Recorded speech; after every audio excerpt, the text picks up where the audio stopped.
We're live. Good evening, all.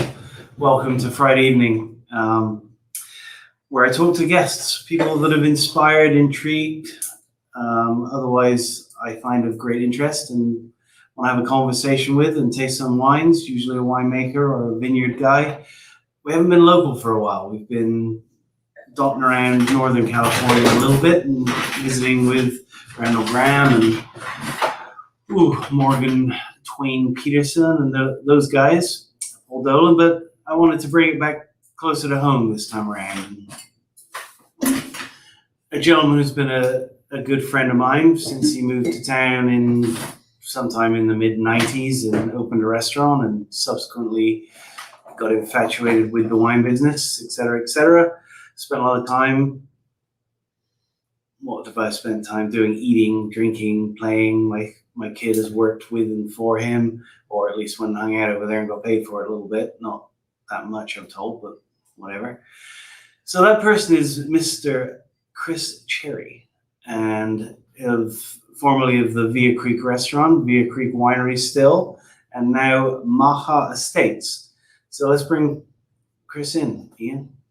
Mr. Cherry. Mr. Collins, good day. The most poignant thing that I noticed we did a conversation 10 years ago, 2011. You had hair, I had more hair, and my hair was not gray. 10 years. It's been, and I watched through that today, the Conversations of a Winemaker, and we talked about a lot of things that we wanted to do, and almost all of the things we talked about we have now done. Well, I'm not sure. Cheers to that. I'm not sure how well we've done them, but we've given it our best shot. I think that's fantastic. It's a lot of talk of Clairette, Blanche, and the missing Chateauneuf varieties, and et cetera, which we're going to taste yours tonight from the MAHA, so that's super cool. So, I mean, all of these people if there is a lot of people, will be from Tablas Creek's gang, so I think most people that have been to Paso Robles would know you by now, either through Via Creek, but let's rattle off a quick history before we get into the MAHA stuff. And, was it like 97 you opened the restaurant? Yeah, we moved to town in 96 to deconstruct what was the Rodeo Cocktail Lounge and then reconstruct. Stole our dive bar. Yes. Any bar that's open from 6 a.m. to 2 a.m. is a good bar. Yeah. It was a good bar. Some of the time, most of the time. So from 96 and 97, oversaw construction of the restaurant and then opened the restaurant in 98. I think we met probably just before that. Yeah. And then... Well, I was gone from...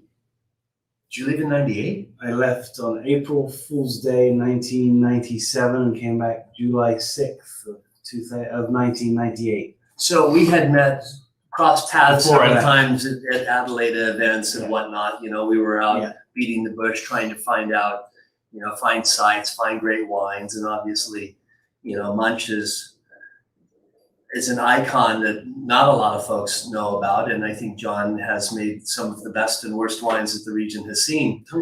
But he was always swinging for the fences. Still is. And that's pretty awesome because there's so much safety.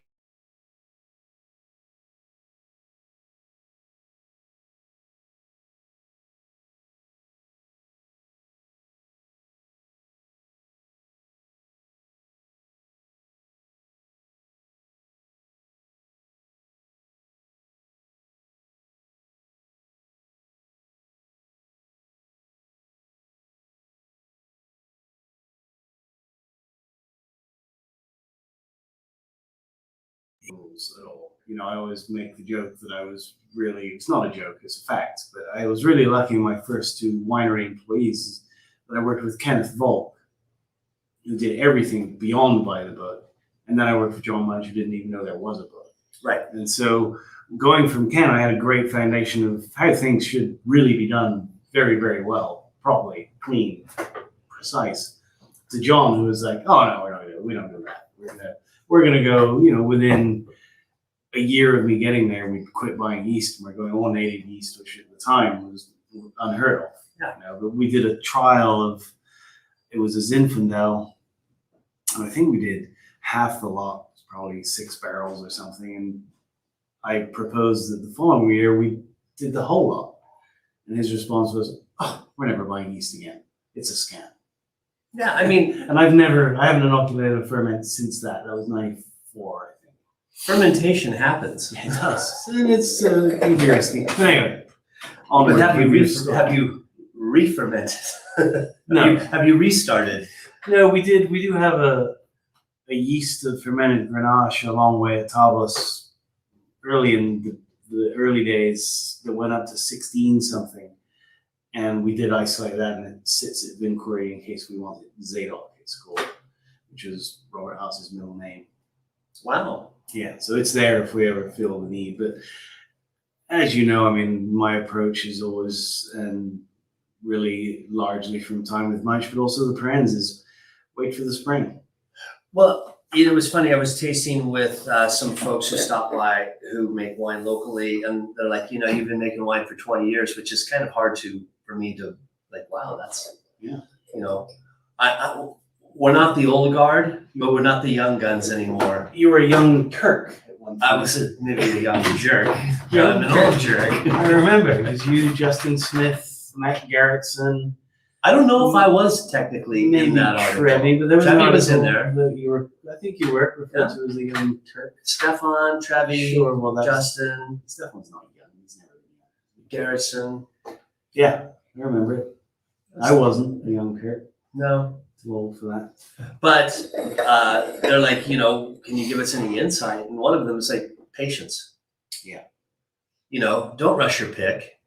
You want 70% of 100% or 100% of 70%. Yeah. It's not going through ML. Wait till spring. You will. Put it in a bottle. It'll go through. Wait till spring. Wait till the flowers push. That's something that we discovered with Munch. We had a Martinelli's Inn in Tangponegall. There was a 91 Martinelli's Inn. And he tried re-fermenting and he tried everything. And it was still stuck. And we just kind of said, let's just stir it up and stick it in a barrel and see what happens. And come late spring, it started blowing bugs. It went through and it was great. So it was in classic style, and kind of learned from Munch in that is, let's do that with all wines. So we always used to press off at between 6 and 12 bricks anyway, and then finish in stainless steel. So we just started pressing everything off right to barrel and finishing ferments in barrel. And from that kind of mistake turned good. And we used to do that, and now we press the tank and get it dry, because if there's going to be a problem, I'd rather have it be one problem than 10. Yeah, totally. And some of those barrels don't go dry, and some do. And yeah, I'm still doing for Madron. We still do some of that. Not as much as I used to. And Munch is still pressing 14 bricks and stuff, I believe, or he's not doing it. I don't think he knows what a press looks like. But Clay is pressing super early. nothing like the right hand. Totally. It's so nice to have a good right hand. And I've always said that Munch's wines are really as good as his right hand man. Yeah. Munch is brilliant, but he needs someone to execute. Yeah. He is a Renaissance man. He is indeed. We did one of these recently with him. It was great to see him. He's blazing the roads on a Ducati. That's his current. At 73. Yeah, that's his current one. That's when he got it. I said, "It's going to kill you," and he said, "That's why I named her Hemlock." Classic. Cheers, Mr. Munch. Cheers to Munch. What do we have here? This is delicious. We're drinking different things, but I have to bring something up with you. Oh, It's of gratitude. in public? Yes, because everybody's making pet nat now, right? It's a thing. There's a lot of it. Yeah. A lot of people doing it. Yeah. And I keep hearing stories from the majority of people, it feels, that are making these pet nats, and they're bottling them, and they're opening them, and they're spewing out all over the place, and it just always reminds me of you were the first guy to buy Bristol's cider when you had the restaurant. Mm-hmm. And those bottles did that. It really was upsetting for me at the time, and a little bit amusing, but to watch people re-dealing with it. But I only end up with half a bottle, and there's a lot of it going on in the region of pet nats right now. but not with yours. No, well, I already made that mistake. But and son Henry made a pet nat this year. We had soignéed some Carignan and Grenache, and that was going to go down the drain. So Henry's like, "Can we make a pet nat?" I'm like, "Sure, let's do it." Well, Jordan made ours, right? Yeah, and ours, you pop the ground cap, and that thing. I mean, it's better than most fireworks. I mean, it goes for a while. Yeah, you got to be careful, and a lot of stuff is which we learned actually from a friend. I don't know if you remember Sam Scott, he works at Adelaide before he's an Aussie that Jordan re-hooked up with in Australia, and he told him I made the huge mistake of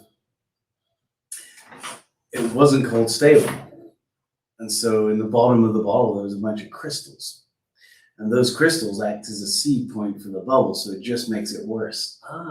He was sort of adamantly make sure you don't have that situation.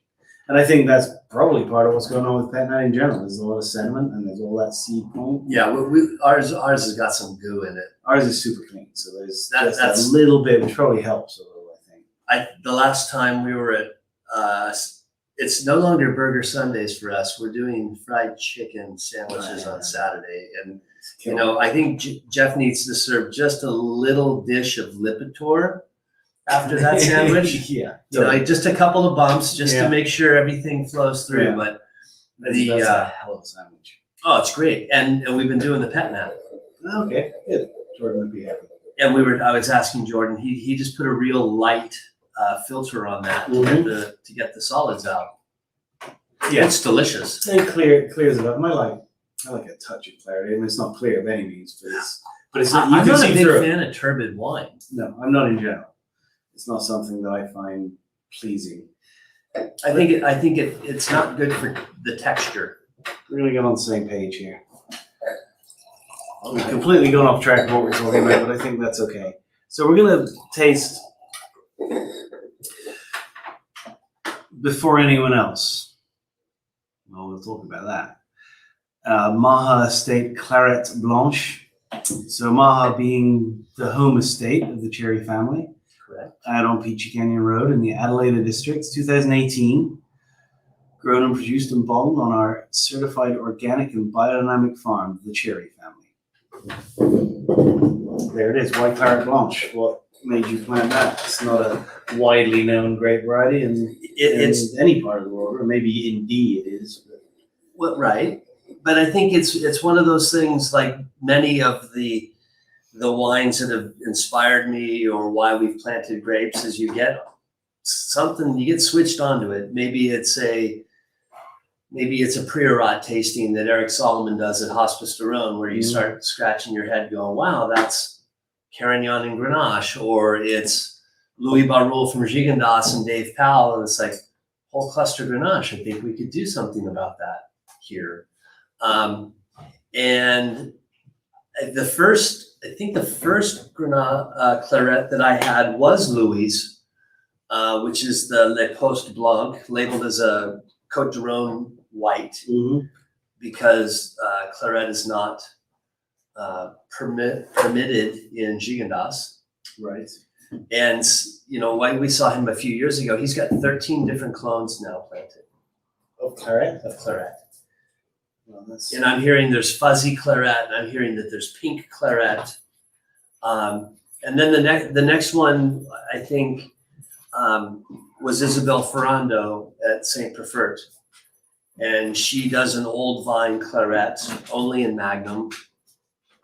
It's got a lack of wood. I think it's a new demi-muid every year. Right. And you have a bit of wood on this, I perceive. Yeah, there's about 35% new wood on this. It's some French and Hungarian. Is that a bit inspired by her?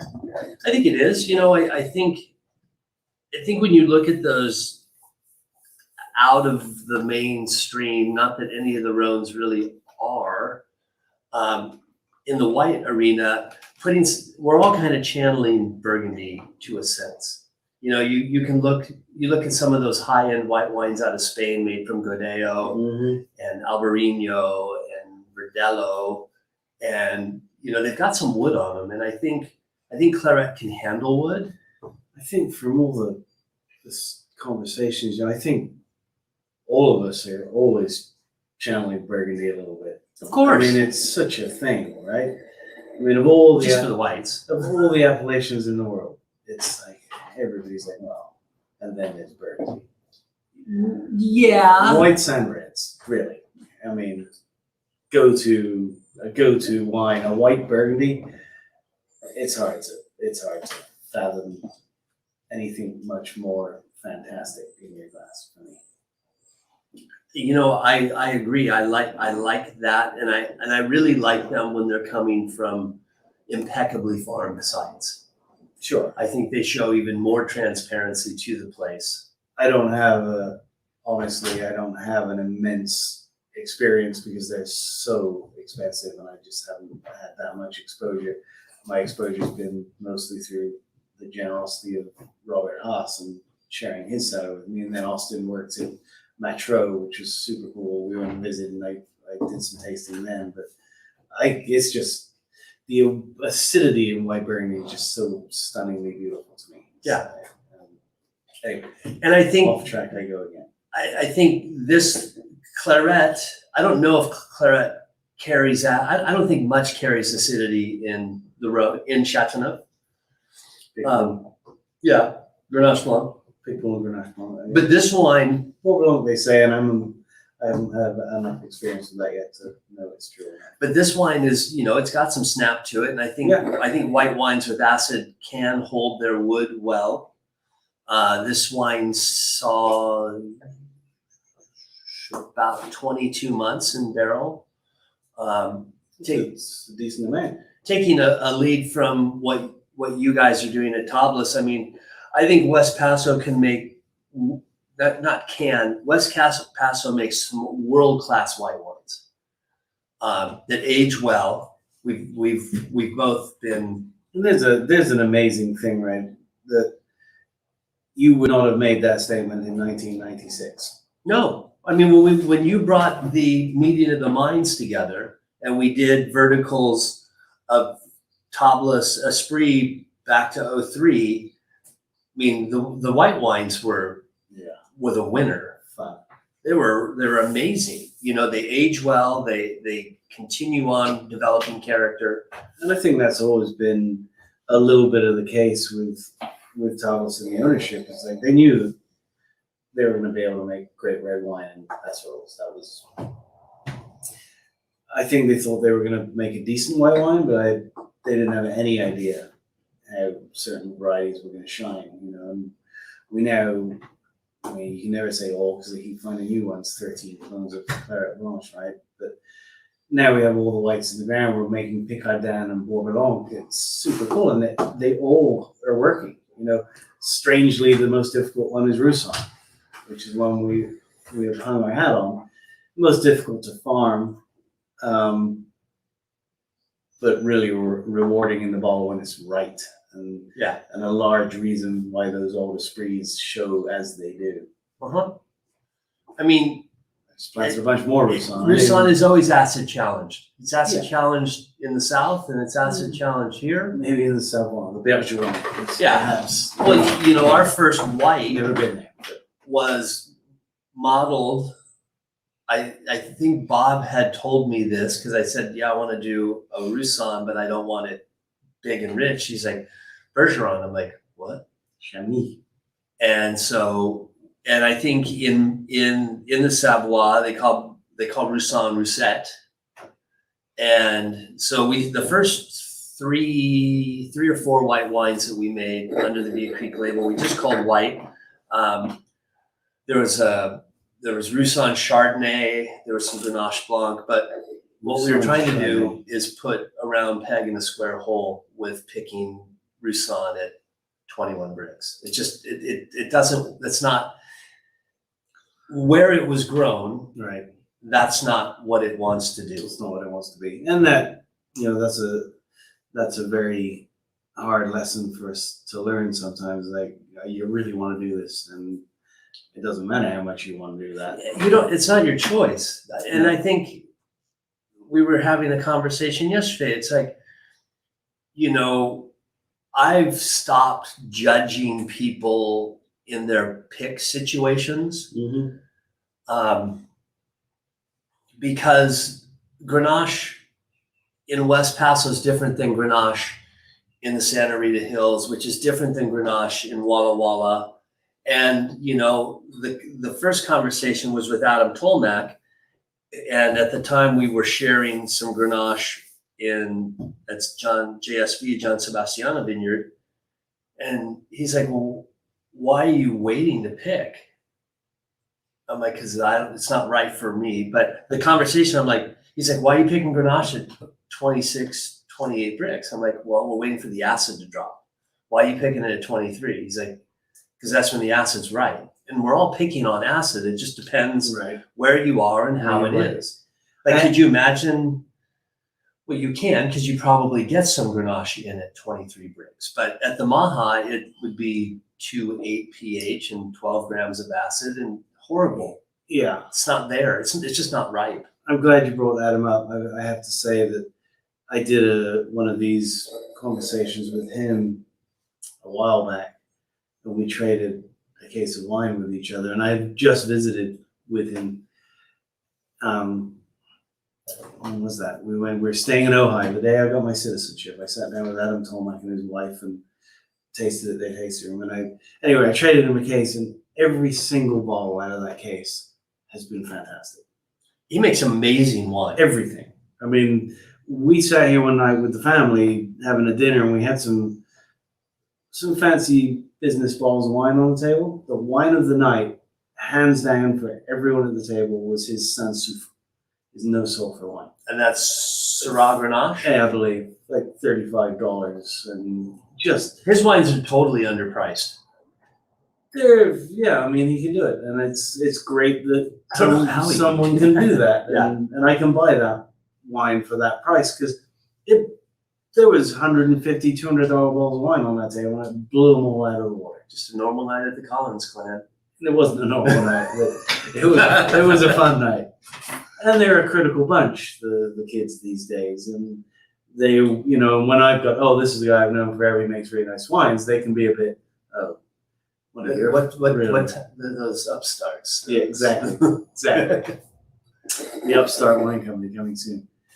So, for Backpedal Restaurant, all the winemakers went in there because it was a great spot. All of us would hang out. There's nowhere like that anymore in town, but it was a great moment in time, in my opinion.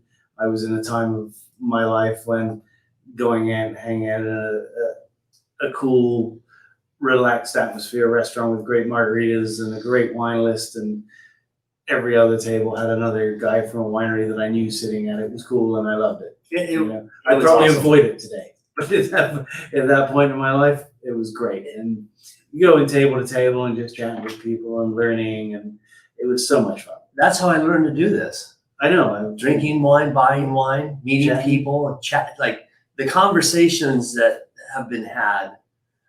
It was an incredible period of time.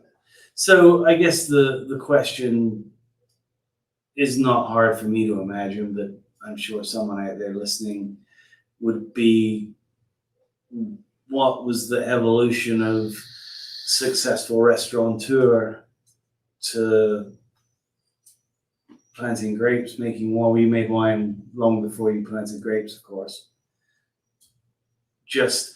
I assume, I mean, my evolution is not that different. I didn't own the restaurants, but I worked in the restaurants, and my passion for wine grew and grew and grew to a point where my curiosity wouldn't allow me not to give it a go. Well, I think, knowing so much about it and being passionate about it drew us into the production side. Mm-hmm. When Matt Trevison and Justin Smith were starting Linne Coloto in '98, we all had kids the same age. Matt lived on our sofa for 3 months. When he was at Justin, he met Maureen at Henry's second birthday. He introduced us to the Smiths, and it's like, wow, this is doable.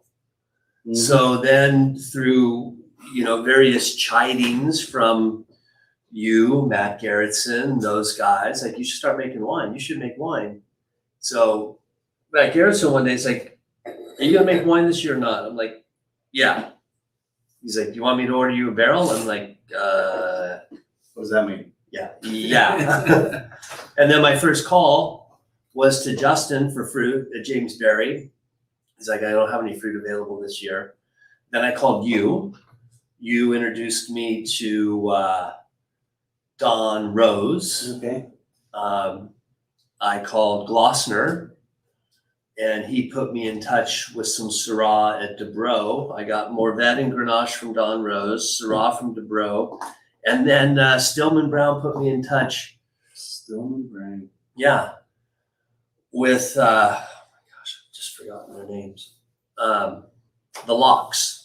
They're on Kyler Canyon, Pam and Steve Locke, and I got a little bit of Syrah from there. And that was that turned out to be the 01 Avenger.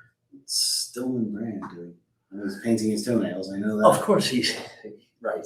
He's making the wines of Michael Gill there. He's still doing that. Yeah. Okay. And I'm sure he's got his hands in a few other things, but Still kicking.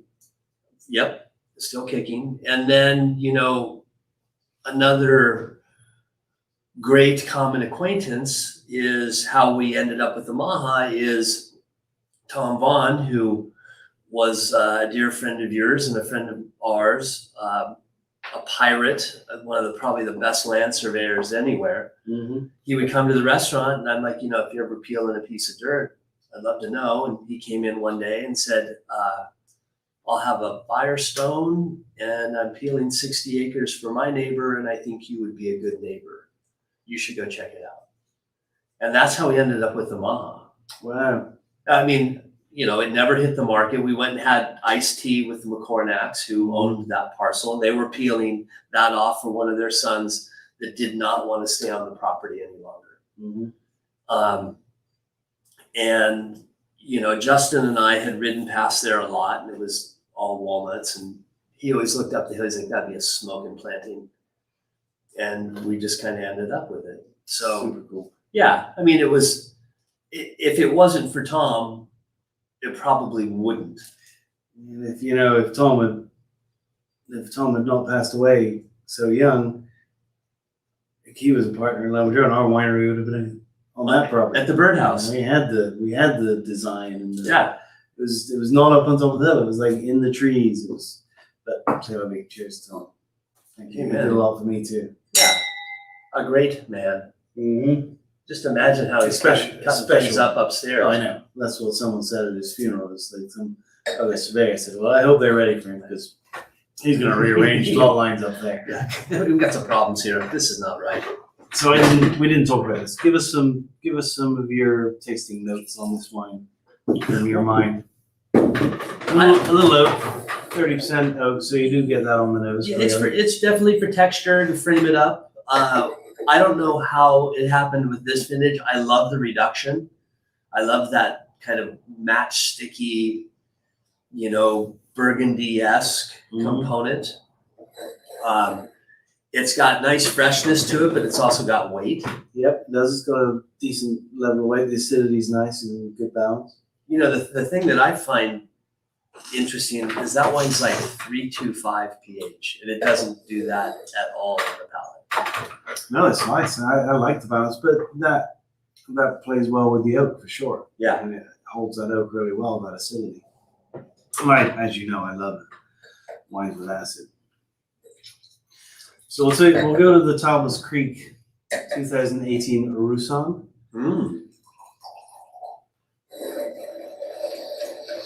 Which may also have some oak on it. So one of the only wines that we make that does see any new barrels that come in end up in the Roussanne as a rule. You know, the older Tablas Roussannes are always so interesting for that oyster shell. Mm-hmm. And I'm getting a little bit right now. We opened, Jason Haas and the cellar team opened a 2001 Roussanne recently at a tasting that we were doing, and that was the first vintage that we ever made of Roussanne, and I swear it was probably the best Tablas Creek wine moment that I've had. Wow. Because it was about probably at least 50% new barrels, Steve Monroe barrels, and we had no intention of making a Roussanne, but Bob and I were tasting through, and I remember, I don't have a very good memory, but I remember that moment. I remember where the barrels were in the cellar, and we stood and tasted it, and he was looking at me, this is a varietal. Yeah. And so we bottled it, and there wasn't very much. I don't remember the total quantity. It was probably 50, 60 cases. What was the vintage again? 2001. Oh, wow. And this was this year. And it was just such a great moment. You're sitting, and we're all, you're sitting around the table, and all right, here we go.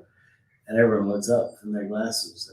Oh, wow. It was in a sweet spot. Oh, it was just, and it's one of those things where it's like, I'm sure the vintage was in a sweet spot, but that bottle with that cork and that everything and that day and that moment, it just blew us all away. Well, that's that proves the adage, there's no such thing as good wines, just good bottles of it. Yeah, totally. And I just wish I'd been in a restaurant somewhere with food to go with it. Not that I didn't like my company, but it would have been even better if we'd been sitting at Bistro Laurent or something with a plate of scallops in front of us. So Roussanne from all around the property, always, it's a barrel selection and tank selection, brought up in foudres and pungeons and barrels and some stainless and some ovals, probably in 18. I see here, after I put my glasses on, Steve and Martha Hewitt in the house from Columbus, Ohio. Thanks for showing up. Questions popping up on my thing here. No? I don't get any questions. Hey, Steve and Martha. I got that one. One of the banger Roussannes was at Bob's Memorial. There was 05 Roussanne open. And that was like, wow, like, of all the wines that were open that day, that was the wine. It was like, And I think I called you a few days later. I'm like, can I get a few bottles of that? Oh, no, you can. I did. Yeah. That vintage, the Esprit 05 right now, I mean, it's got some Brett on it for sure, which I'm fond of. But it's at that moment where it's... Oh, sure. Look at your hair. It's singing. It's singing. But how is it singing? Very beautifully. It's beautifully balanced and pretty. It's run its course. It's run its course, and it's gone away, and it's now savory. And it's not metallic and bitey. Yeah, when you crack it, when you get a bottle of Brett that's in it. Oh, it's working. It's like, I'm busy in here. Leave me alone. Come back in 10 years. Go away. The 07 also. The 05 present is my favorite moment. Nancy Sabatini, what was your most challenging vintage? Honestly, they're all challenging, and I enjoy them all. I don't know that I have there's more challenging moments within vintages, I think, that I would say. My favorite vintage to drink right now, what you're saying, is probably the 05. I remember how that vintage went down in the cellar, but it was good. I mean, the answer to that question is I don't really have them. They're all challenging. It's a very challenging time of year. It's my favorite time of year. I'm starting to get excited as vines are flowering in the vineyard. I'm ready for harvest again, and by the end of harvest, I'll be really glad that harvest is done. And you may get to go somewhere after harvest this year. Yeah. So yeah, exactly. I may get to do something. I think that's one of my favorite holidays. We've done a few times. Gone down to Mexico for a week, or we went to Australia, all the Cherry clan for a couple of weeks, and it was just like so pleasant. It's just it is a nice decompression, because I did a little blog a few years ago on post-harvest depression, because getting up early and you're like, okay, let's go, everybody, let's run, okay, ready. You do a pig breakfast burrito, show up, you process. There's this energy of moving forward, and it's exciting, and civilized lunch, some interesting wines, more hard work, and then you're like, oh, yeah, I guess I'll get up and have coffee and check my emails. Yeah, it's over. Yeah, what happened? But it's a pace. I mean, for us, it dwindles, and I get that's my my least favorite part of the whole thing when it's starting to go away. Okay, now we gotta just clean things. Where's so-and-so? Oh, their internship ended. They're gone. What? No. Why? Why? Can they stay? Yeah, totally. Yeah, Leo. That's Well, some of them, yeah, Leo. Some of them are glad when they're gone. They themselves are tired. But I love it. It's all challenging. It really is. And that's why I enjoy them all, because it is challenging. It's hard work and it's super inspired. And everybody's high on the harvest time, and it just doesn't get old for me. And I remember stories of when I was working at Brookstel of the winemaker that was there before Claude, who I worked with, who was just retired after 40 years. And he came when I was there. It was Andre Sorel, I believe. And he came and he brought a bunch of flowers for the Pram boy's mom. And then he came down into the cellar and checked things, checked numbers and checked. And he was like in his late 80s. Yeah, what's Claude gonna do? He'll probably pop on in. I imagine, but his daughter is married to a guy. I mean, I don't know if you see the biodynamic wine posts from France, something de Caballo. I don't remember the name. Yeah, Anaïk's husband's winery in Tablas. Oh, I'm not familiar. So Claude's daughter married a man who is really, really into the biodynamics side of and viticulturally really cool, making some beautiful. Again, one of the best wines I tasted from him was a no sulfur wine. And normally I don't like those wines that much because they're not that well made often. But when they're on, yeah, when they're right, they're great. Yeah. And we were in Tabal drinking that, and it was great. So Claude will be getting his nose in over there, I'm sure. I mean, he's not gonna, and he has his own label. Have you ever had his one? No. I have a couple of bottles. We'll share one. The Barreau, it's called, and he grows up on the Ventoux. Oh, nice. Fully organic, and like organic in a wildest way, where they don't trim the weeds. They just let things go, and it's very sauvage and beautiful wines that you like. Simon Graves, who is married to Hillary Graves, and a great guy, a guy you see normally in a plaid shirt and square-toed boots, but is a hell of a waterman. Mm-hmm. He made the comment, like, I love a feral-looking vineyard. Mm-hmm. And I think it's hard to love a feral-looking vineyard. It's a hard thing to allow yourself to love. But I think agriculture is so much about control, right? Mm-hmm.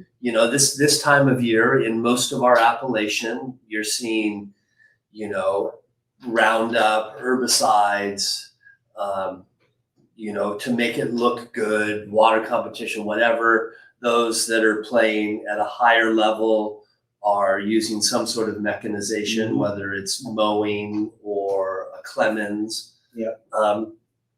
But what I have learned in walking this path so far is that, you walk out of our house, our cellar, and look around you, and you think you can control that? You can't control any of this. Right. All we can do is adapt.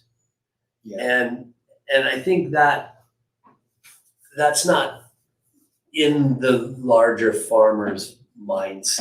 It's like, all right, take this hill, make it flat, right, and let's plant. And that was I think it was Paul Dolan who I was talking to, and he was saying that when they first bought their property, before he was into the organics, they took it over and they just started spraying everything. Then we were at war, and we won. Nothing grew on that property except the things that we wanted to grow, and we'd won.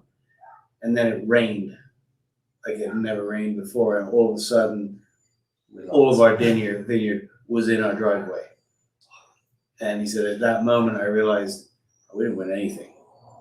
We got to go back. And that was a great conversation.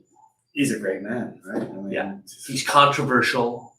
He's articulate. He's controversial. He's articulate. He's very smart. He's very thoughtful. Yeah. it was inspiring. I bought his book and I've been a bit obsessed ever since. Yeah. But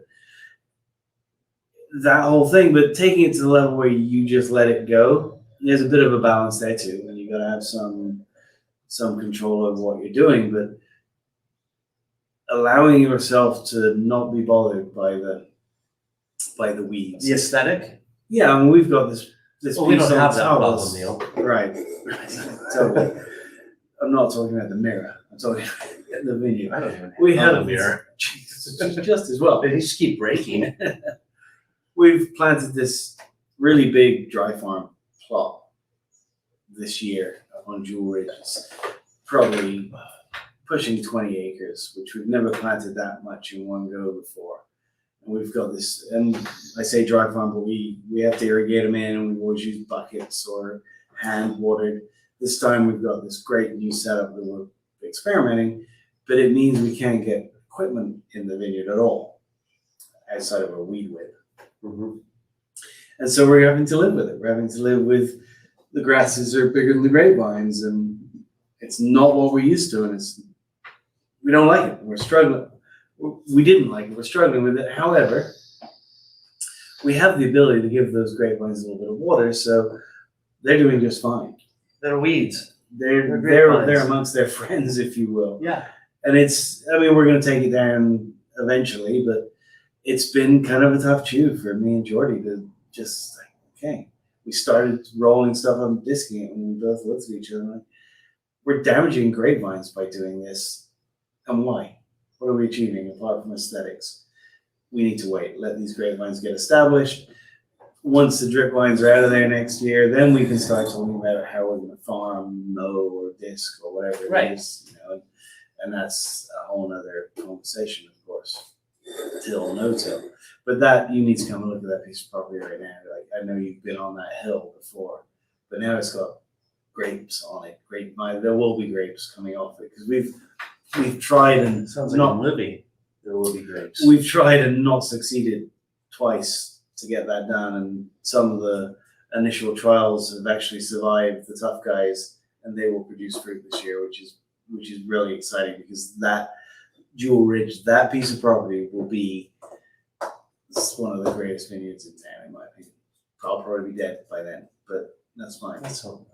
Well, I don't think I can only live so long. I mean, yeah, it's all about quality of life. When it's 50, not quantity of life. When that vineyard's 50 years old, you won't be here. I won't be here for that. My kids hopefully will still care that I had some hand in that business. So we're going. This is the 2020 Via Creek Soul. Tell me about this wine, Neil. I don't know. No, wait a second. This isn't your wine. This is my wine. Why is everybody soul these days? It's I know, that was funny. Soul, isn't it? My nephew's label is Soul. Oh, really? Yeah, Lucas, right. He's Soul, and it's all sparkling wines. And then Molly Little Soul did Little Soul. Mark Adams holds the California Soul name that he doesn't use, but he is California Soul, actually, isn't he? Yeah, I think so. He might be the Soul of California. I guess it's better to be the north end than the south end. And not only is everybody calling their wine Soul, but everybody's of note is starting to make carbonic wine. What's going on with carbonic wine? What is that? What even is that? What switched you onto it? Was it Cru Beaujolais? Was it the wines from Maxime Magnon? It's the light. It's the chillable summer red. We drink so much wine in a year. You drink to the environment, the company, and the meal. Yeah. And we've been trying to do something like this for a few years, and I think we hit it this year. We did. This first time I tasted it. It's beautiful. This is all MAHA estate Grenache, done carbonic, drained every couple of days. It was interesting we got some. How much do you make? We made a barrel, right? We made 23 cases, 25 cases. I don't know about your household, because I haven't been there for a year and a half probably, but in this house, when we're sitting having dinner and it's time for another bottle, and say, okay, what do you want? it's always something Rosé light and red. Yeah. No one ever says, "Can you get a big, fat, heavy It'd be oaky one red?" of those big monsters. You don't hear that. Not at this table. But and I think it all just kind of depends. And I think we're so close to this, and we drink so much wine from all over the world. You meet friends and whatnot. They're like, yeah, I drink Cabernet year round. It's like, yeah, okay, but that's not really. You're missing so many great opportunities for better wines for that time. And this is this is pretty cold. I pulled both of these out of the same fridge after a few hours, and it's just easy and delicious. I think it's about 14%. We squeezed it at 9 or 12 bricks. We did a water back to hit a mark we were looking for, and then finished it in tank and threw it into a neutral barrel. Super pretty. Yeah. It's exactly what we were shooting for. Like we tried to do this. No, that happens all the time for you, doesn't it? Oh, I'm in the bullseye all the time. We tried to do this with Lunamata Cinsaut, which we did do it with. Which you did do, and it's not that. It was hard and rustic and light. Mm-hmm. We didn't do it carbonically. We just did it all whole cluster. And, okay. I mean, it just extracted so much tannin. Tannin and Cinsaut. We're gonna have a Cinsaut today. This is beautiful. It really is, and I mean, people should understand a little bit. And I'm curious because I ask a lot of people this. What is your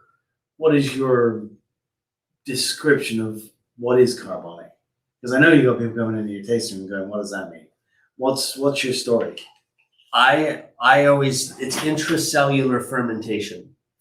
So there you go. We put all the grapes into a tank that we sparge with dry ice, so it's an anaerobic environment, and we let that tank. We close it up and walk away from it, and we let as things warm up. Those berries start to ferment within themselves as they haven't been removed from the stem. It's a closed environment. So it's that intracellular fermentation. You're very careful how you put those in that tank too. You're not. We put the hopper on the tranny and dump them. I mean, JC did it with latex gloves and tweezers. As you can imagine. It took him a week, but he did it. And he did it in a tank without a door on the front. Maybe that's gonna. Jordan is never beautiful wine. He's not afraid to work hard. No, he's not. But I have told him more than once. He's smarter, Jordan, not harder. He's reluctant to work hard when I ask him to work hard. Things come around. They do. He has your method. I mean, he made a beautiful pet nut. He made a beautiful carbonic. He's getting it. So he's paying attention. He gets it. He loves it. Yeah. And that's how inspiring is that to see? You're seeing it as well, which is fun that we're in similar kid ages. Jordan's a little older, but watching them realize after years of telling me I'm stupid and wine doesn't matter, maybe it doesn't matter, but it's really good fun. It's really intriguing, and it's an interesting thing to be involved in. Look at the places it's taken him. Totally. Yeah. Right. Exactly. And that's what he gets. And I've had this conversation. And why did he follow? Why is he in wine? Just he loved it no, they hated it. They hated being stuck out in the middle of the country when they were teenagers and listening to me and you waffle on about aromas and flavors. Well, it's like the Charlie Brown adults in the background talking about wine. Totally. But then it's like, what have we got nothing else to do? We'll go do an internship with Stefan. Yeah. Oh, that was kind of interesting, actually. He's kind of cool, and that's kind of a fun thing to do. Yeah. Now you're in Australia doing it. That was fun. You're in France. Yeah. Crazy. Yeah. And it's an endless subject. It doesn't stop. No. There's no end to it. It's like golf. You never win at golf. You just fine tune things. Frank had made a comment of what we're tasting in this soul. Frank Nesta, that is correct. Frank. I did check out your blog, by the way. This wine is, as the French say, it is very flesh. FRWESH, flesh. And, it's strawberries, it's got a little crushed vitamin to it, but I think the thing that's nice is it's got good stemmy aromatics, but it doesn't have much tannin. So it's quite soft. It's quashable. It's soft. It's got but not flaccid. It could be even a little more chill, I would say, as could you. But I totally get the strawberry compote kind of flavors to it, and there's a spiciness from that stem activity. It's beautiful. It's a great wine. It's a perfect summer day. It's a great red. I'm not sure I can go perfect, but only because it's you. I know these things. This is where I think it's lovely. This is where things start to become chill. So let's move on. Tablas Creek's first Cinsaut. Oh, Without an L. Cinsaut. Not carbonically made. In a stealth enclosure. In a stealth enclosure. Oh. Technical director wants some Cinsaut. Forgive us, director. So we have very How little. selfish are we, just sitting here drinking wine and making him do all this work? Yeah. Very little Cinsaut planted. His first harvest off of the early propagations. And I'm really, really liking what Cinsaut is doing, and this is the first vintage for us. I think the future of Cinsaut is very bright in Paso Robles. Well, would you agree that it's got almost everything that Grenache has got, except for the booze? It ripens at what, 21, 22 bricks? Yeah. Probably it doesn't have the acid. It doesn't have the acid, which It works well with Grenache. It has more acid on our side than perhaps like the Lunamata that we made, which I don't have has a lot more acid than Glenrose, which I've made Cinsaut from also. Mm-hmm. I just love it's got grapefruit, but there's a great spice to it that I find endlessly intriguing. I think of anything in red wines, the spices, like Chateauneuf cigar box spice, when you go, it's like, Chateauneuf. Yeah. It's just like so. It's a good feeling. And you don't get that from Burgundy particularly, I don't think. No, you don't. And it's a bit more wildness, which I like. And that I think you get that Gigondas and Chateauneuf, a bit more of the sauvage, which I think is intriguing about the Rhones. It's a bit wilder than some of the, not just the way the people in the regions, but just the feel of the wine. It's a different world, and different people. Totally. I mean, Claude, who we were talking about, who's very much a Provençal guy. Mm-hmm. Fantastic. I am not French. I'm Provençal. Incredibly talented, but not stuffy at all. Just into it, feeling it, a vigneron. It's like some of those other regions that tend to. He's not wearing a cravat. Ew. So what do you think? I like it. It's got it's got more weight. Mm-hmm. It's a darker profile, but definitely yummy. Totally, it is yummy, and it's gonna get better and better as the vines get older. Do you think this wine will age for a while? You call this a near-term wine or a? I would call it a near-term wine. Yeah. For me. I don't think wouldn't suggest that people lay this down for 10 years at all. But it's Cinsaut. I mean when you're drinking Cinsaut, it's summer wine. And I don't think wines should be judged as being better or worse for that. I mean, you're carbonic. Wouldn't lay that down either. It doesn't make it not a great wine. Exactly. It just makes it a wine for a given moment. Right. It's a great wine for that moment. And so maybe I'm wrong. I mean, who knows? We go back. We've opened some old Vermentinos in Screwcap recently at Tablas Creek, and they've been stellar. Really? Vermentino? Amazing. Yeah. But they've got the acid to do it. And I think, it's funny, I've jousted several times with A little bit of wood on this. some of our peers. Like, you can't have a wine that is released and tastes great and will age 15 years. You don't get that. Right. It can taste good. It can taste Right. delicious, but This moment's going to be before that. yeah, sometimes it needs a few years to settle in. Sometimes those wines are released and they're hostile teenage kids that just want to sucker punch you, Yes. as opposed to nice, polite young men. Is Cinsaut approached with whole cluster thoughts? To add structure to bigger berries. Yeah, I mean, Oh, look at Ryan. Look at Devo coming in. let's look at him. Look at Devo. I better be more serious now. You better stop I can't lie. fucking hammering Burgundy. Right. I've been What did I say that? bowing down to Burgundy. Nah. So For those of you that, excuse me, Ryan Devlin makes some of the best Pinot and Chardonnay in California.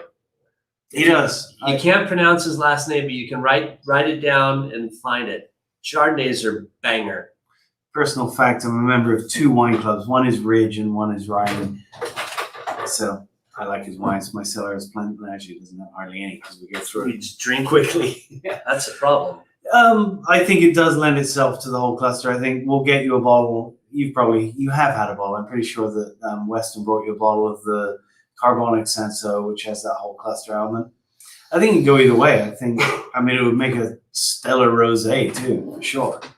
But this wine, no, this was destemmed and fermented off its stems.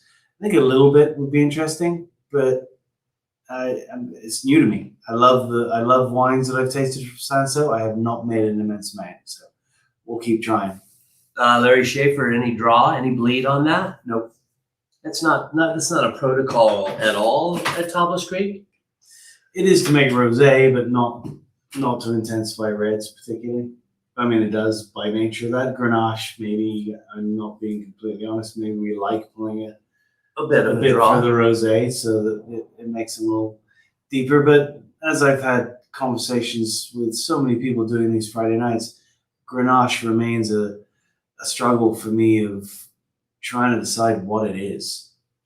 Right? I mean, what is my favorite style of Grenache? I thought for a while it was big, hefty, and then I realized no, it's not hefty. And then wimpy, go to hefty, wimpy. Angela, tribute to Grace, and go, no, these are cool. Yeah. And there's so many different You look at Baroche Pure. methods. You look at Rayas.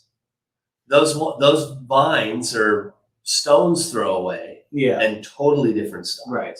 And I'm not sure I know. And maybe the point is that I don't have to have a favorite style. Maybe I can just like it because it can come in different. Well, I also think that, But there's not a lot of grapes that have that, is there? I mean, you can't do that with Cabernet. I mean, Syrah, a cool climate, warm climate, it's not that interesting.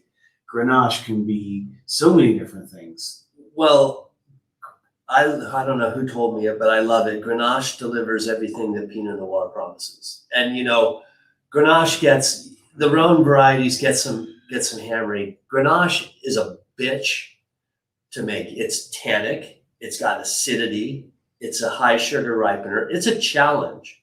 And it shows how it's been handled. It's pretty transparent. Mm-hmm. Yeah, it's tricky. It is tricky, but I sat at a conference for the Zinfandel Festival at Opala once. I was in the audience. I'm sorry. Yeah, I was backing up Robert Haas. He was there. I was his wingman, Chaperone, if you will. Bob out on the town. And he sat up in the marquee at Opala at the Zinfandel Festival. We don't make Zinfandel, but he poured a Grenache. And his opening line was, I look at Grenache like Zinfandel with a college education. Which was the entire room, of course, was like, Ugh, he's offended me. Who is that man? Snobbery. Oh my God, he must be French. No, he's not. I have a bonus wine tonight. What? Yes. Let's do it. And I got this because we talked about it 10 years ago. But back to Larry's comment on a bleed. I didn't.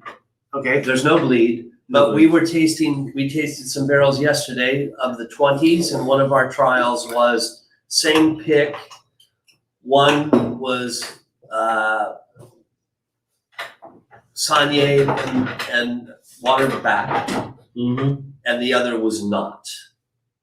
And the Saunier wine is not the better wine today or yesterday. It shows more tannin because we've increased that skin to juice ratio.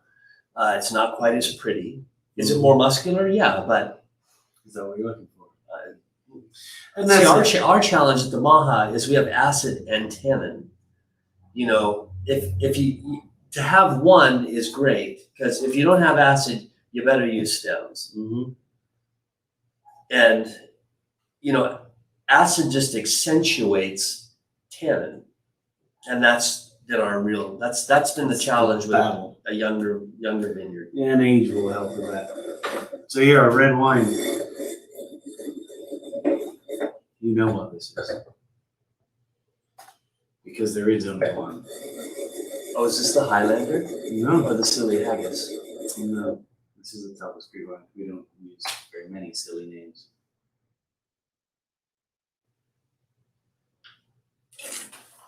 Does this come from the Ridge Road appellation? Nope. But it is a single varietal. You're testing me. I am on air, live and direct. Ryan is watching. Frank is watching. There's no doubt. Look at the color. Look at its legs. Oh my God! Look at the legs, man. It's a Saunier of Grenache. No, it's not.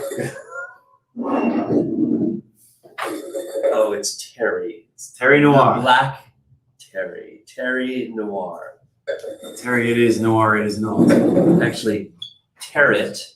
Oh, where am I? If you can see that. Thank you, Mr. Collins.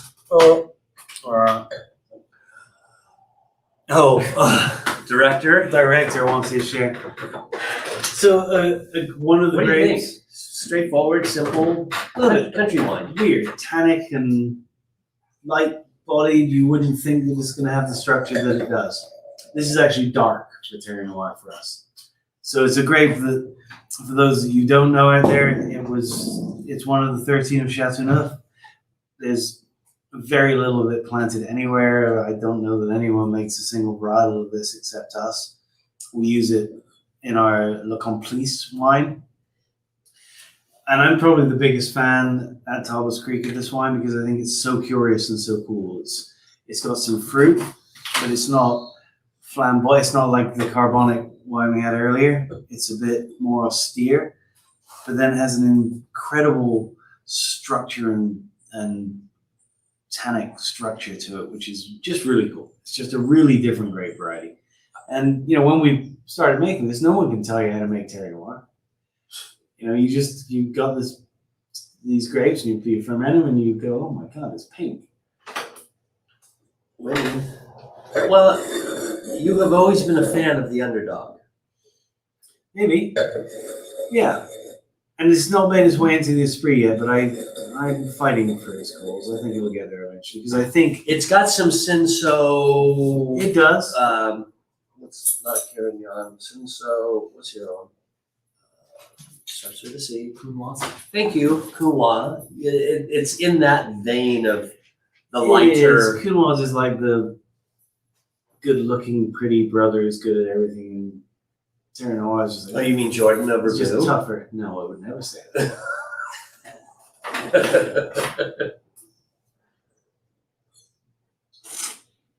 I will say, Mr. Collins, you and your better half have raised a couple of nice young lads. Yeah, maybe a lot more in judgment, but yeah, they've turned out all right. And they're both in the biz, which I did not want or anticipate. And they're paying attention. And I think that's important. Who would have thought? People ask, Camille and Henry are in the biz. Are your kids going to take over the winery? I'm like, that's their decision. Henry's fringing still, though, isn't he? He is. Like, he still needs to sow his oats, if you will. He needs to. He doesn't want to be he doesn't want to be Cris Cherry Jr. Oh, everybody wants to be. I know. He's not admitting For his God's desire sakes, to Mr. be Collins. just like his You dad. know what it's like Yeah. to be me. Can't imagine. I know, yes. Anthony Young called me the other day. He's like, where are you? I'm like, I'm in Hawaii. He's like, do you ever work? I'm like, come on, man. How long have you known me? I don't work. Right. I don't have to. I don't have to. I'm Cris Cherry. I always work. I'm always working. I'm a duck on a pond. I'm not. But that I being called said, Cris Cherry to do this, and he sent me a picture of the beach in Hawaii. So I'll see if I can get there in time. would love to do it in person. In person. I mean, we haven't done this in a year and a half. Hello, Mrs. Collins. No, we're still Almost. going. A few more minutes. Don't interrupt. Applause. Well, But I think, you know, it's their choice, and if they want to come in and they want to do it, I think we should be flattered, and you know Camille's in it. She's voice. oh she's totally in, but you know, multi-generational wineries in the States are kind of a new thing. I mean, you've got it with, you know, old guard Mondavis, and Mhm. you know, Morgan's making a mean play at it. Morgan Peterson, who's Joel's son, you know, Yes. and it's happening. So that's exciting to see. And I think if we look to Europe, you know, you see these well-established houses, domains turning out banger new wines because there's been Kids. there's been kids, and the kids have traveled all around the world. But I think that's changed. I think in generations past, maybe that's not true. No, that's not true. I mean, if I look at the Perrin family, Jacques was the man that Robert House started doing business with, and then Jean-Pierre and Francois took over, and they did change the game. They started doing new stuff, and a lot of it marketing-wise, but a little bit. It's inspiring to me to have the kids come and go, okay, we're not going to do it like that anymore. We're going to do it like this. And you say, well, no, we're not. But you can try doing it like that. Give it a go. Yeah, let's play. And I mean, let's be fair. For you and me, we came into it not knowing what we were doing. We had to lay some kind of foundation based on watching other people. For me, Munch and Volk and what was going on around me. The kids have a little more. They have a little more. I mean, they've done vintages in multiple countries. They've worked for you and Stefan, and I mean, who's worked for Trevi? I mean, talk about a life lesson working for Trevi, and they go along and still gets along with Trevi. They're good friends, which is great, and I love that. I love all of those relationships. I love your perception of Jordan working for you, and I love the relationship that Trevi and Boo have. I think it's pretty cool. Yeah. And, you know, Matt is a wonderful teacher. Yeah, he's incredible. I can teach you it. I can't help you understand it. And Right. he owns that t-shirt. It's something to that effect. Right. I can tell you it. I just can't help you understand it. But he's a hard dude to work for. I'm told. I've never worked for him. But Boo loved it every minute. Well, of it. Matt, it's Matt's way. Totally. But you're doing an internship. Of course, it's Matt's way. Yeah. I mean, that's why you're there, right? And it's Exactly. good. The wines are good. Everything's good over there. I mean, look at the world that man has created. It's pretty special, in my opinion. Absolutely.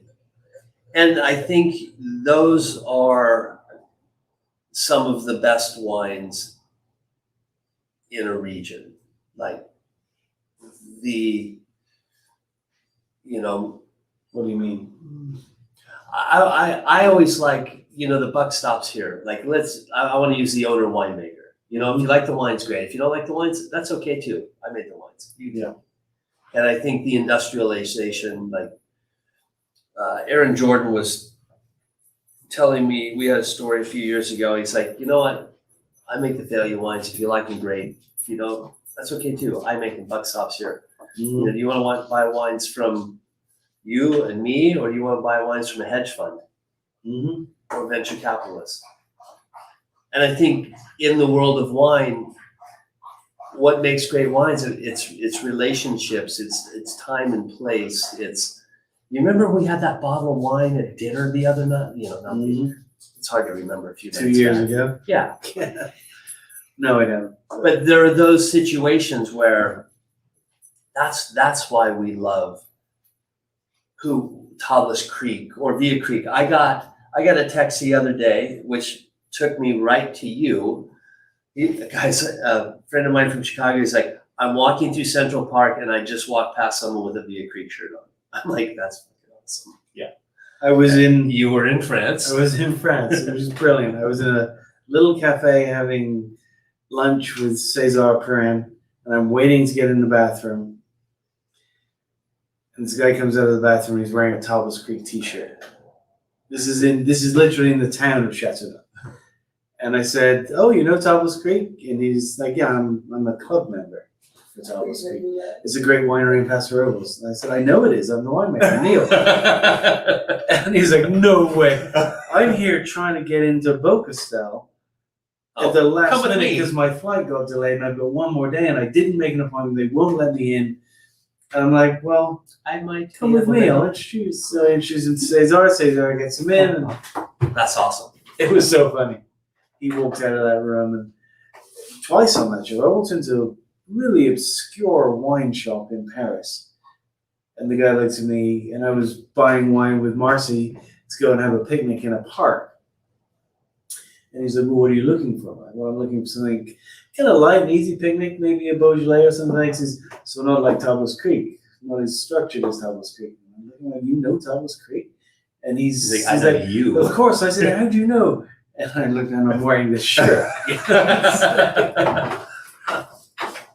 That's pretty flattering. When you sharp as a marble, Mr. Collins. In Paris. Anyway, Miss Cherry, I've taken up enough of your Friday evening. All right, and other people's. I'm going to go back to the carbonic, because I think it's lovely. As are you. Thank you for Cheers. the opportunity. The pleasure was mine. Thank you for everybody for showing up. And Frank, thank you for that comment about my children. It's fun for me to watch them grow up too. Oh, sorry, I was supposed to look at the camera. Thanks, Frank. Thanks for that. Cheers, everyone. Have a wonderful weekend. Have a great weekend. Thanks for tuning in. Wine, eat some good food. With people.